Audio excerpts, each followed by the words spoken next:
नमस्कार, जी न्यूज देख रहे हैं आप। मैं हूं अदिति अवस्थी। देश में कोरोना संक्रमण की रफ्तार पहले से ज्यादा है, यानी खतरा दोगुना है। ऐसा आज स्वास्थ्य मंत्रालय ने अपनी प्रेस कॉन्फ्रेंस में कहा है और यही बात लगातार लोगों को समझाई भी जा रही है। लेकिन फिर भी लोगों की लापरवाही है कि थमने का नाम नहीं ले रही है। इसलिए आज हम आपको कोरोना की ग्राउंड रिपोर्ट दिखाने जा रहे हैं। आंकड़े और भी ज्यादा हैरान करने वाले हैं, साथ ही बहाने भी आपको हैरान करेंगे। लोगों की लापरवाही से लेकर सरकार की सख्ती तक देश में कोरोना पर कहां क्या हो रहा है, अगले 10 मिनट में देखिए। दिल्ली में कोरोना के बढ़ते मामलों को देखते हुए नाइट कर्फ्यू लगाने का फैसला लिया गया है, लेकिन दिन में जो लापरवाही लोग बरत रहे हैं वो कैसे रुकेगी। ये तस्वीर दिल्ली की गाजीपुर मंडी की है, जहां कुछ लोग बिना मास्क के घूम रहे हैं।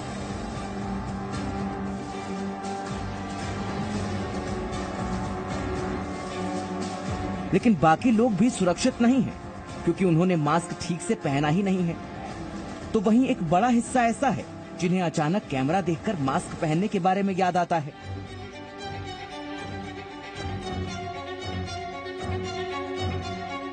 लेकिन जब इन्हीं लोगों से मास्क के बारे में सवाल कर लिया जाता है तो सुनिए क्या जवाब आते हैं। मास्क कहाँ है? मास्क कहाँ है? बाबू जी जेब में है, मिर्ची का धसका लगता है यहाँ पे, इसलिए मास्क उतार के रखा हुआ है। तो क्या करूँ, हाथ में लगा हुआ मिर्ची क्या करूँ? मिठाई खाया होता है, निकाल दिया। तो अब मास्क लगा रखा था, बात कर रहा था इसलिए सुनाई नहीं दे रहा था उनको। नहीं बात करते हैं, हट गया ना, मुझे साफ करते हैं। मैं मास्क तुम 24 घंटे लगाते रखा हुआ मास्क। कोरोना खत्म तो खैर ना हुआ है, गर्मी हो जाती है बहुत ज्यादा। मैं भी लगाया था ना, अभी लगाया था इसलिए उतार लिया।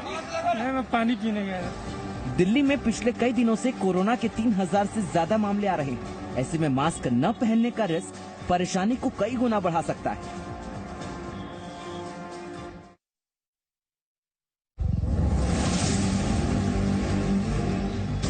दिल्ली में कोरोना की रफ्तार तेजी से बढ़ रही है, लिहाजा सरकार ने एक सख्त फैसला लिया है।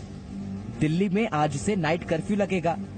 रात 10 बजे से सुबह 5 बजे तक कर्फ्यू, क्योंकि दिल्ली में लगातार पॉजिटिविटी रेट बढ़ रहा है। दिल्ली में कंटेनमेंट जोन की संख्या 3090 है और पिछले कई दिनों से कोरोना के 3000 से ज्यादा नए मामले आ रहे हैं। अब आपको नाइट कर्फ्यू के कुछ नियम कायदे बता देते हैं। जो लोग वैक्सीन लगवाने जाना चाहते हैं उनको छूट होगी। टिकट दिखाने पर airport, railway station, bus stand आने जाने वाले यात्रियों को छूट दी जाएगी। बस, मेट्रो, ऑटो को तय समय के दौरान उन्हीं लोगों को लाने ले जाने की इजाजत होगी जिनको कर्फ्यू के दौरान छूट है। राशन, किराना, फल सब्जी, दूध, दवा से जुड़े दुकानदारों को ई पास के जरिए ही मूवमेंट की छूट होगी। प्रिंट और इलेक्ट्रॉनिक मीडिया को भी ई पास के जरिए ही मूवमेंट की इजाजत होगी। आईडी कार्ड दिखाने पर private doctor, nurse, paramedical staff को भी छूट मिलेगी। लोगों से अपील की जा रही है कि वो गाइडलाइंस का पालन करें और मास्क लगा कर रखें। इसके समर्थन में है, लगाना चाहिए, जनता की सेफ्टी के लिए ही है। तो अगर गवर्नमेंट कुछ भी कर रही है कोविड को रोकने के लिए, जो सिचुएशन आजकल चल रही है, तो मैं उसको बोलूंगा कि सराहनीय कार्य है। नाइट कर्फ्यू बहुत अच्छा रहेगा। इससे जबरदस्ती लोग जो घर से बाहर निकल रहे हैं पिकनिक के लिए, घूमने के लिए, उस सब पे रोक लगेगी और केसेस भी कम होंगे। एक बार फिर हालात पहले जैसे होते दिखाई दे रहे हैं। स्वास्थ्य मंत्रालय के मुताबिक इस बार संक्रमण की रफ्तार पहले से ज्यादा है। दिल्ली में पिछले 24 घंटे में 3548 नए केस आए और 15 लोगों की जान गई। स्वास्थ्य मंत्रालय ने आज प्रेस कॉन्फ्रेंस कर देश में कोरोना की स्थिति पर जानकारी दी और दिल्ली में आरटीपीसीआर टेस्टिंग बढ़ाने की बात कही।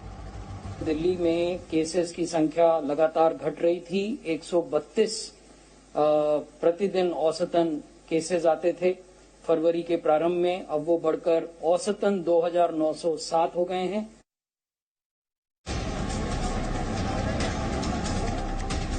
मैं कोरोना दूत हूं। मध्य प्रदेश के विदिशा की पुलिस मास्क न पहनने वालों के हाथों में यही सील लगा रही है, ताकि अगर ये लोग दोबारा नियम तोड़ते पाए गए तो कार्रवाई की जा सके। जिसने मास्क नहीं पहना वो कोरोना दूत यानी संक्रमण फैलाने का जिम्मेदार है। जो कोविड गाइडलाइंस का पालन नहीं कर रहे हैं उनको चिन्हित कर उनके हाथ पे सील लगाई जा रही है। यदि अगली बार वो मिलते हैं और वो फिर से कोविड गाइडलाइंस का पालन करते नहीं मिलते हैं तो उन पे कार्रवाई, आगे सख्त कार्रवाई की जाएगी। विदिशा में पुलिस ने सख्ती बढ़ा दी है और रोको टोको अभियान शुरू कर दिया है। चालान काटे जा रहे हैं। जो लोग सड़क पर बिना मास्क के दिखाई दे रहे हैं उन्हें जागरूक करने के लिए अलग अलग तरह से सजा दी जा रही है। विदिशा के डीएम मास्क न पहनने वालों से कोरोना गाइडलाइंस पर निबंध लिखवा रहे हैं ताकि लोगों को याद रहे कि कौन से नियमों का पालन करना है। मध्य प्रदेश में बढ़ते संक्रमण को देखते हुए पहले की सख्ती बरती जा रही है। महाराष्ट्र से सटे बॉर्डर सील कर दिए गए हैं। छत्तीसगढ़ बॉर्डर पर भी पाबंदियां बढ़ा दी गई हैं। पूरे बिहार में सबसे ज्यादा कोरोना के केस राजधानी पटना में आ रहे हैं और जब लापरवाही की तस्वीर ही ऐसी हो तो कोरोना कैसे न फैले। मॉर्निंग वॉक पर निकले लोग वॉक के बाद भी बिना मास्क के दिखाई दे रहे हैं, लेकिन इसका कारण क्या है ये भी जान लेते हैं। सर कोरोना है लेकिन मास्क नहीं लगाया। सुबह सुबह का टाइम है ना, इसी वजह से। नहीं तो मास्क आपने नहीं लगाया सर। मास्क है गाड़ी कोरोना है, मास्क गाड़ी में मास्क सोशल डिस्टेंसिंग रहता है। पूरे पटना में ऐसे कई इलाके हैं जहां आपको लोग बिना मास्क के दिखाई देंगे। ये तस्वीर मीठापुर ओवरब्रिज की है। यहाँ लोगों की जबरदस्त भीड़ है जो ये जानते हैं कि मास्क न पहनना गलती है, तभी तो कैमरा देखकर या तो बचने की कोशिश करते हैं या फिर मास्क ढूंढते नजर आते हैं। कोरोना है, मास्क नहीं लगाए।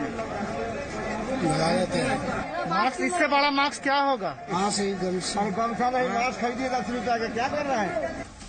और अगर पटना की मीठापुर सब्जी मंडी का हाल आपने देख लिया तो हैरान रह जाएंगे, क्योंकि यहाँ न तो सोशल डिस्टेंसिंग नजर आएगी न ही चेहरे पर मास्क। और जब मास्क को लेकर इन लोगों को टोका जाए तो देखिए कैसे बहाने तैयार रहते हैं। चाची ने मास्क लगा लिया है, आपने नहीं लगाया। मास्क नहीं है इसके पास घुमा रहे हैं। नहीं है, लेकिन ये बच्चे कंफर्टेबल नहीं था इसलिए खोल दिया। राज्य सरकार लगातार दावे कर रही है कि कोरोना को लेकर देश में बिहार की स्थिति बेहतर है। देश के दूसरे राज्यों की तुलना में बिहार में जो संक्रमण बढ़ा है उसका रफ्तार बहुत कम है। फिर भी जो भी बढ़ा है वो हमारे लिए चिंता का विषय है। लेकिन अगर बिहार में लापरवाही ऐसी ही रही तो ये दावे कभी भी डरावने आंकड़ों में बदल सकते हैं, खारिज हो सकते हैं।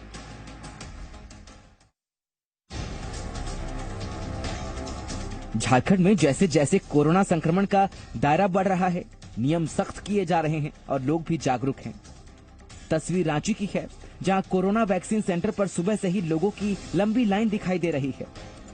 तो वहीं एयरपोर्ट और रेलवे स्टेशन पर यात्रियों की भीड़ जमा न हो, इसके लिए पहले एयरपोर्ट अथॉरिटी ने यात्रियों को 3 घंटे पहले पहुंचने का आदेश जारी किया और अब रेलवे ने भी यात्रियों से 1 घंटे पहले स्टेशन पहुंचने की अपील की है। जिस तरह से लगातार राजधानी रांची में संक्रमण की रफ्तार तेज हुई है, ऐसे में इस आदेश का पालन करना यात्रियों के लिए भी आवश्यक होता है ताकि वो संक्रमण के शिकार न हो सके। अच्छा है क्योंकि उससे पता चलेगा कि कौन ट्रैवल करने के काबिल है। हाँ, इससे ज्यादा भीड़ नहीं होगा और सोशल डिस्टेंसिंग का पालन होगा, ये बहुत अच्छा है। कोरोना की चेन को तोड़ा जा सके, इसके लिए हर संभव कोशिश की जा रही है। रांची के डोरंडा थाने में रखी ये शिकायत पेटी इसी की पहल है। थाने में सोशल डिस्टेंसिंग का पालन हो सके, इसके लिए यहाँ आवेदन पेटी रखी गई है। हाँ, यहाँ जो भी आवेदन करता आएंगे वो ड्रॉप बॉक्स में अपना आवेदन देंगे, उसके अनुसार कार्रवाई किया जाएगा।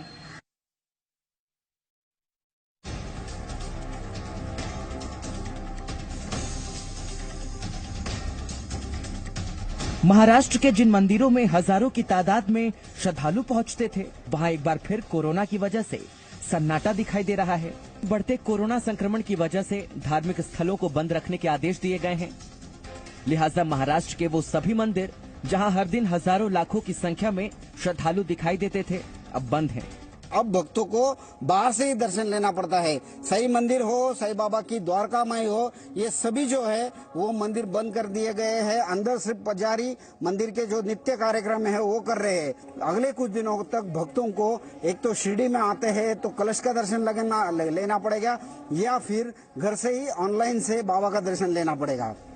मुंबई से सटे विरार इलाके का जीवदानी माता मंदिर भी 30 अप्रैल तक बंद कर दिया गया है, लेकिन फिर भी श्रद्धालु मंदिर के बाहर से ही पूजा करके आ रहे हैं। लोग सोशल डिस्टेंसिंग के साथ मंदिर के बाहर सांकेतिक रूप से पूजा कर रहे हैं। वहीं पुणे का प्रसिद्ध दगड़ू शेठ मंदिर भी श्रद्धालुओं से खाली है। मंदिर के बंद होने के बाद मंदिर प्रशासन की तरफ से ऑनलाइन दर्शन की व्यवस्था की गई है, लेकिन फिर भी श्रद्धालु दर्शन के लिए प्रवेश द्वार पर आ रहे हैं। ऑनलाइन दर्शन का और सामने साक्षात दर्शन करने का अंतर तो होता है श्रद्धालुओं के मन में। ये सब की श्रद्धा का विषय है। दर्शन करना बुरी बात नहीं है, लेकिन सोशल डिस्टेंस भी होना चाहिए। मुंबई में लगातार बढ़ते एक्टिव केस की वजह से सिद्धि विनायक मंदिर भी बंद कर दिया गया है। राज्य भर में जितने भी धार्मिक संस्थान हैं उन्हें बंद रखने का आदेश दिया गया है और यही कारण है कि ये आप सिद्धि विनायक के बाहर का परिसर देख रहे होंगे, आपको जहां तक नजर जा रही होगी आपको सन्नाटा ही सन्नाटा दिखाई दे रहा होगा। अगर आम दिनों की बात करें तो यहाँ पे सुबह से लेकर ही हजारों की मात्रा में श्रद्धालु आते हैं, बप्पा का दर्शन लेते हैं। लेकिन चूंकि नए गाइडलाइंस के जरिए ये कहा गया है कि 30 अप्रैल तक जो है वो राज्य में कर्फ्यू और लॉकडाउन लगा रहेगा। एक छोटा सा ब्रेक यहाँ लेते हैं, फौरन लौटेंगे, बने रहिए हमारे साथ। Presenting B News app available on Google Play and App Store. Download it now.